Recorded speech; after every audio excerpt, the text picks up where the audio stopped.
Here is a concept you have probably never considered before. What if your anxiety isn't a disorder, but a sign that you're finally free? What if the feeling that something is wrong isn't wrong at all, but the echo of a terrifying truth? You could become anything, and that's what's paralyzing you. Kierkegaard didn't believe anxiety was a malfunction. He believed it was the birth cry of the self, the moment we realize we are not bound by fate, not caged by instinct, not saved by certainty. You're not anxious because you're broken. You're anxious because you now see it clearly. You have the freedom to destroy yourself or to become something divine, and no one can choose but you. You feel it the moment things get quiet, that whisper in your gut, the rising nausea of freedom, not the kind they sell you, waving flags and choice overloads, but the real kind, the kind that leaves you trembling, the kind that makes you want to crawl back into the prison of certainty. Kierkegaard called it the dizziness of freedom, not a panic, not a breakdown, but a deep existential vertigo, the awareness that you are standing on the edge of becoming and nothing is stopping you except yourself. That's the terror no one talks about. That freedom is not comforting, it's unbearable, because it strips away all excuses. There's no one left to blame, no one coming to rescue you, no clear path laid out, just the silent fact that you could, if you chose to, become something holy or something monstrous. And the more aware you are of that power, the more anxious you become, because real freedom, it doesn't feel like wings, it feels like falling. Most people think anxiety is a problem of the modern world. Too much information, too many notifications, too many options. But Kierkegaard saw something deeper. He believed anxiety is not caused by external stress. It is the signal of inner expansion, the moment the self becomes aware of itself as a self. And with that awareness comes a terrifying truth. You are not just a body. You are a possibility. You are not finished. You are not fixed. You are not determined by instinct or upbringing or fate. You are something that could become anything. That's where the anxiety starts. Not because you are stuck, but because you are free.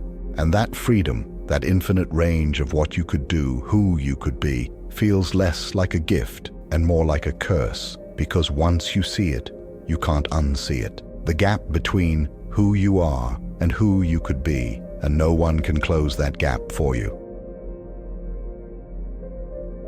The modern world sells you freedom as convenience. You can swipe left, scroll forever, customize your latte, pick your gender, change your location, redesign your identity.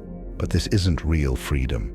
It's a smokescreen. It's a consumer's illusion of choice, not the existential kind Kierkegaard warned about. Real freedom is existential. It's not about what you click, it's about what you become, and that's what makes it unbearable. Because every real choice excludes 1,000 other selves. Every path not taken becomes a ghost in your mind, and the weight of all those unlived lives starts to crush you. That's what Kierkegaard meant. That's the dizziness.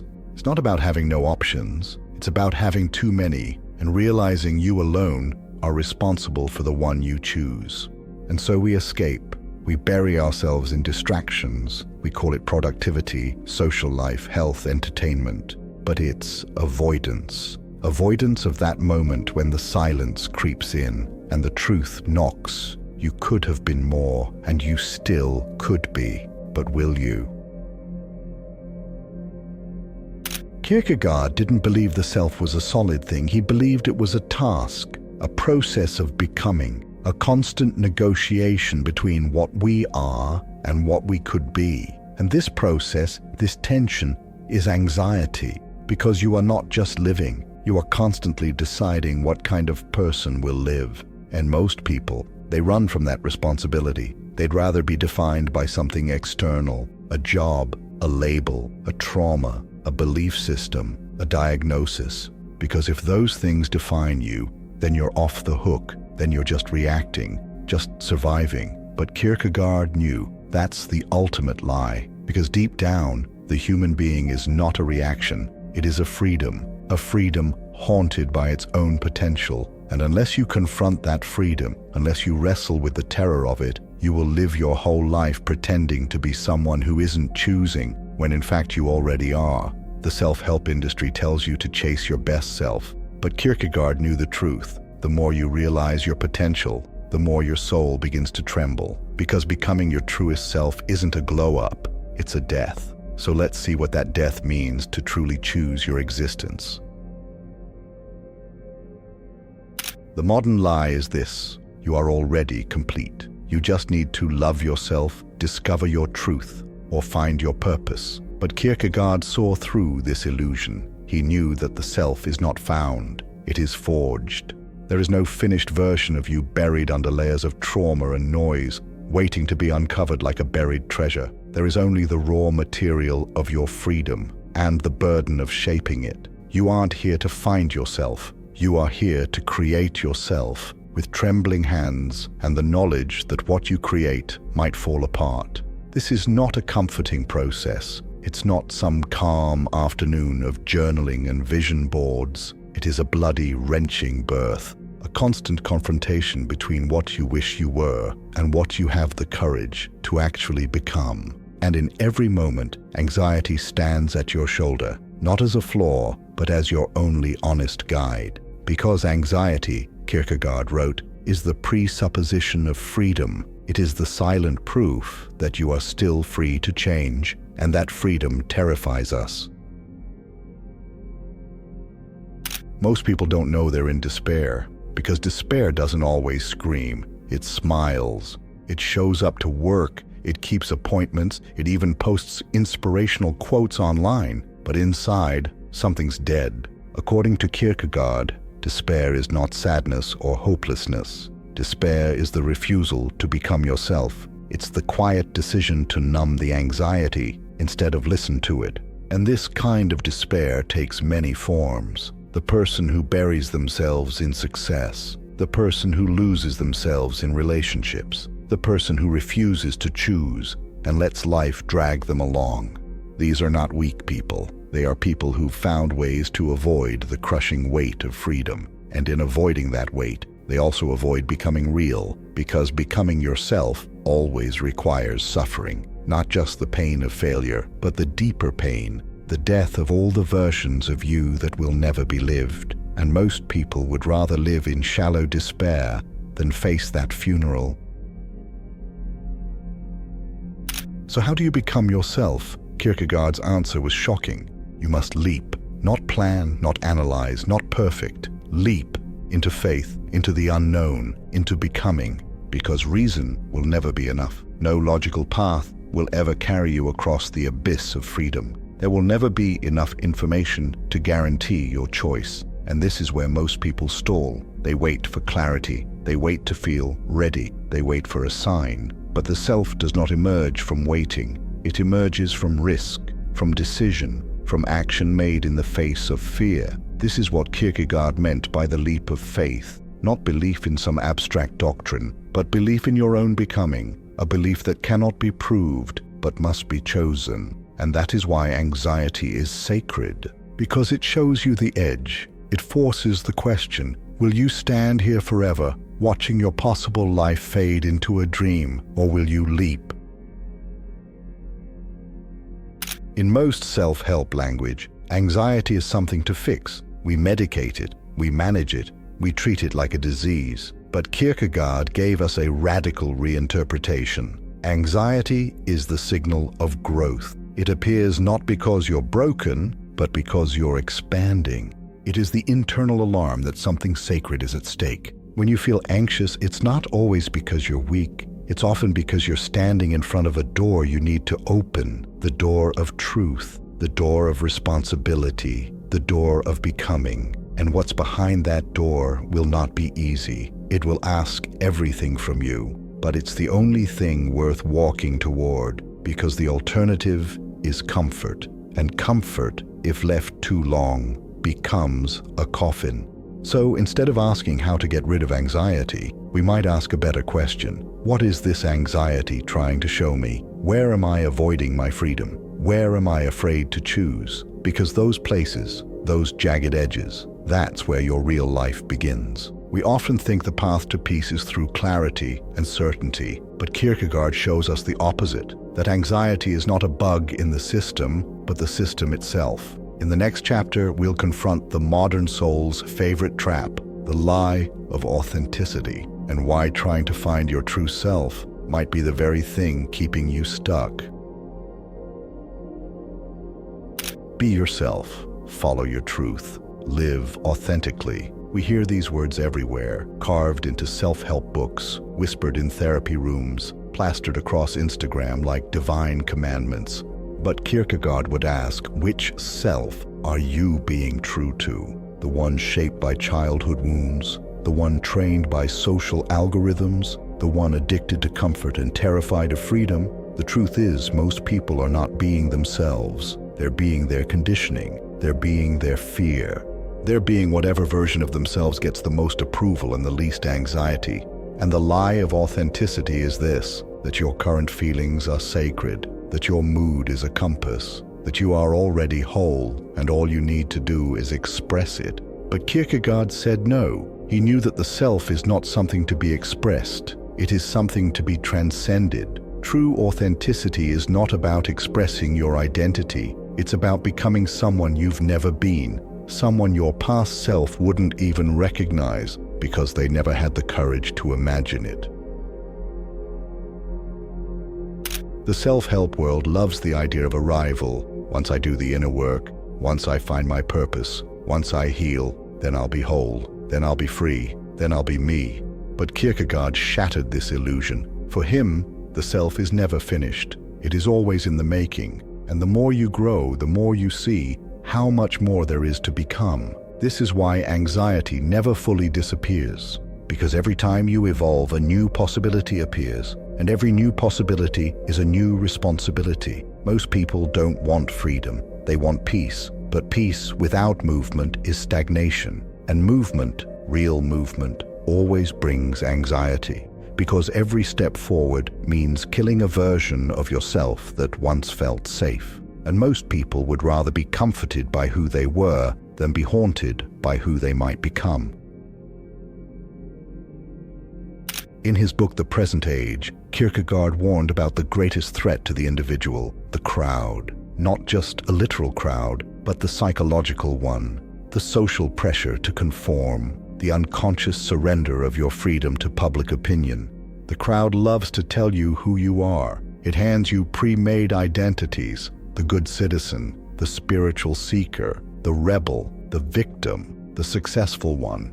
And each identity comes with a script, a way to dress, speak, behave, and believe. And most people accept these scripts, not because they believe them, but because it's easier than carrying the weight of freedom. Because when you let the crowd define you, you no longer have to choose. You no longer have to face anxiety. You no longer have to leap, but you also no longer exist. You become a ghost, a reflection of what the world wants from you. And Kierkegaard called this the most tragic form of despair, the despair of the man who is unaware that he is in despair.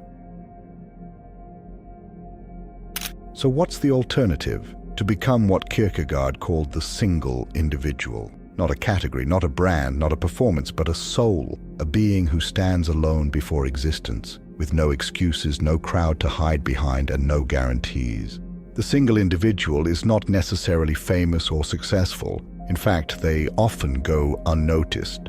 But they carry something sacred, the full weight of their freedom, and the courage to live according to what they deeply know to be true, even if no one else agrees, even if they are misunderstood, even if it costs them everything. This is the task Kierkegaard laid before us, not to be happy, not to be seen, but to be real, to step out of the scripts, to confront the anxiety, to become a singular force in a world begging you to disappear into the crowd.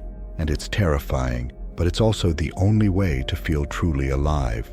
What if your greatest pain isn't a problem to fix, but a signal that your false self is dying? Because Kierkegaard's wildest idea is that the more anxious you feel, the closer you might be to God, or at least to something real.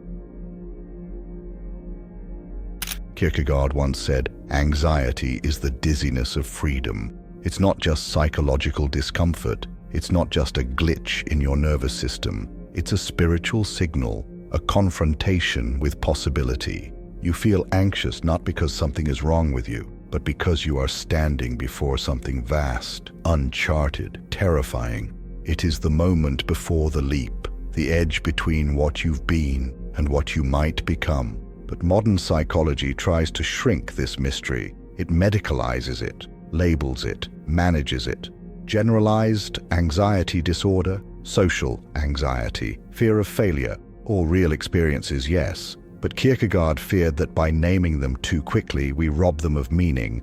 We treat anxiety like a bug to fix, instead of what it really is, a message from the soul that you are still free.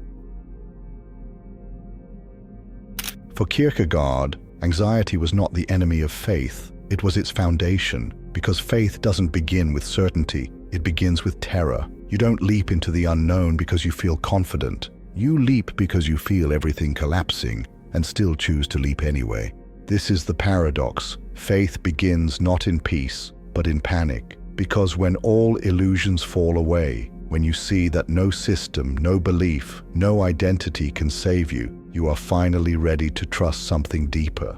Kierkegaard called this the leap of faith. It's not blind, it's brutal, because it requires you to accept that there are no guarantees, that you might fall, that you might lose everything, and still you jump.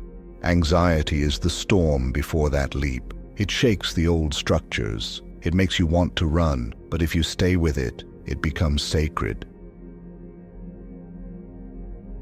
Our culture doesn't know what to do with spiritual pain, so it rebrands it. It turns anxiety into a productivity issue, a nervous system malfunction, an obstacle to your best life. Hack your anxiety, breathe through it, stay grounded, take this pill, and sometimes, yes, those tools help. But Kierkegaard would say they also risk silencing the most important questions of your life. Because anxiety isn't always a malfunction. Sometimes it's the sign that your soul is waking up, the moment before you leave a dead relationship, the night before you quit the career you hate, the sick feeling that tells you you're living someone else's life. These moments aren't meant to be soothed away. They're meant to be heard. The cure is not to silence the anxiety. It's to listen to what it's asking of you. And it's usually this: will you live your truth or keep playing safe?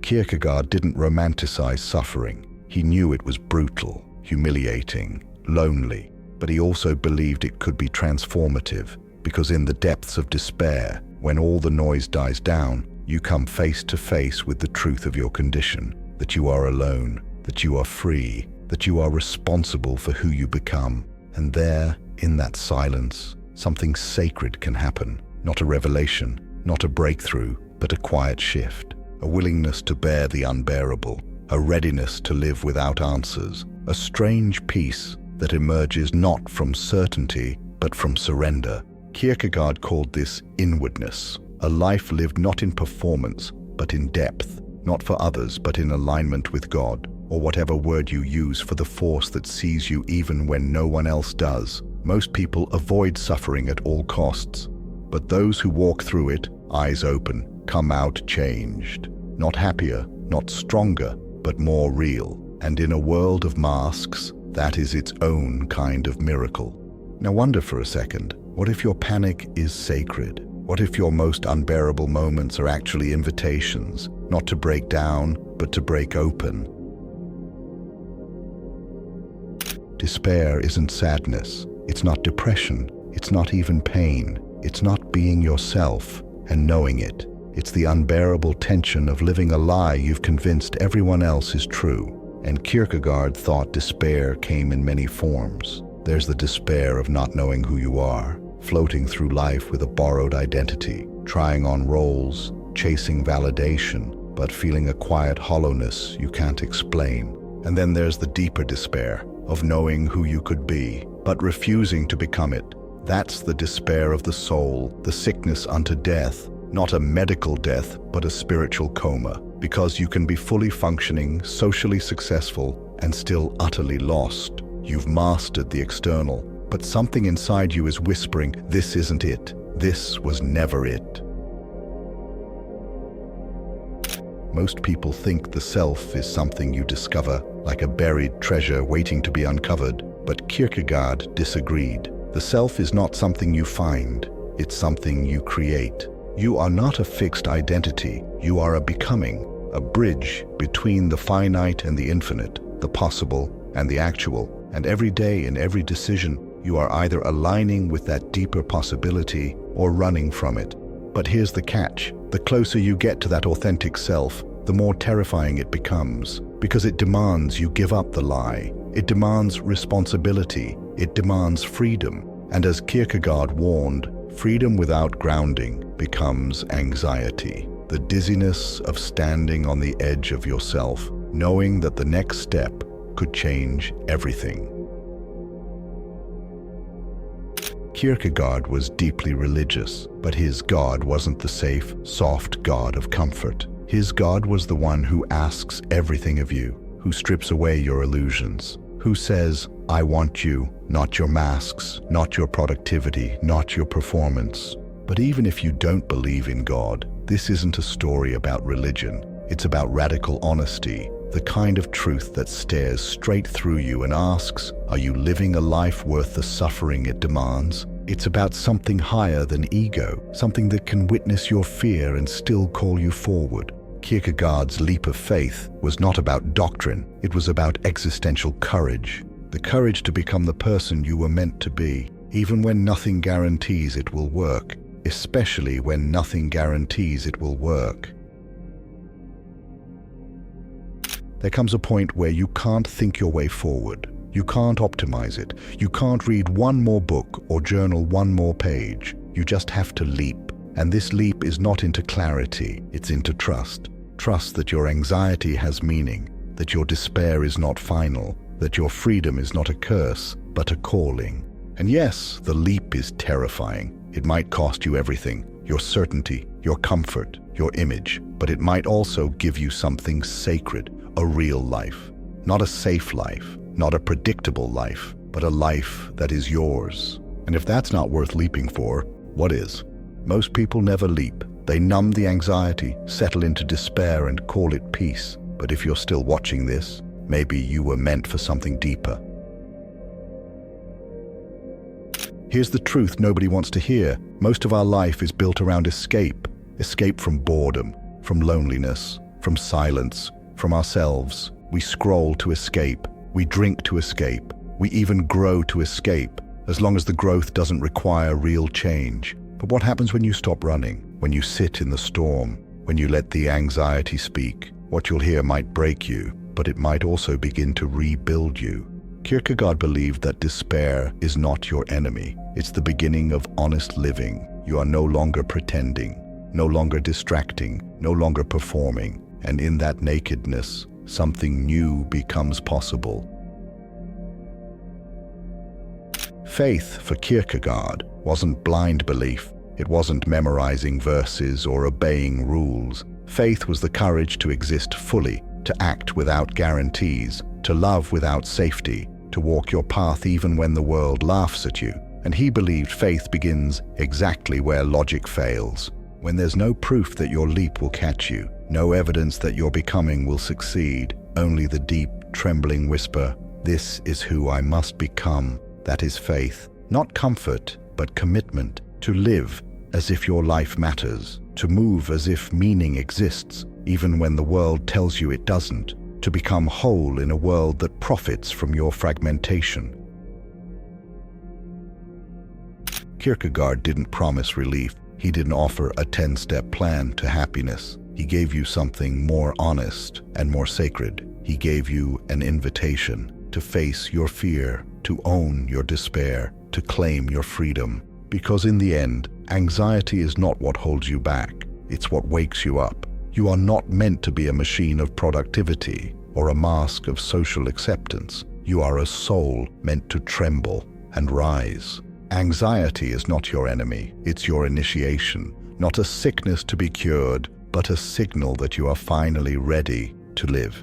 If this resonated with something buried deep inside you, show some love by liking this video. And if you've ever felt the weight of freedom pressing on your chest, then you are not alone in that feeling. Join our growing community of seekers, wanderers, and questioners. Subscribe, click the bell, and come walk with us. Until next time, keep shining, not to be seen, but to see.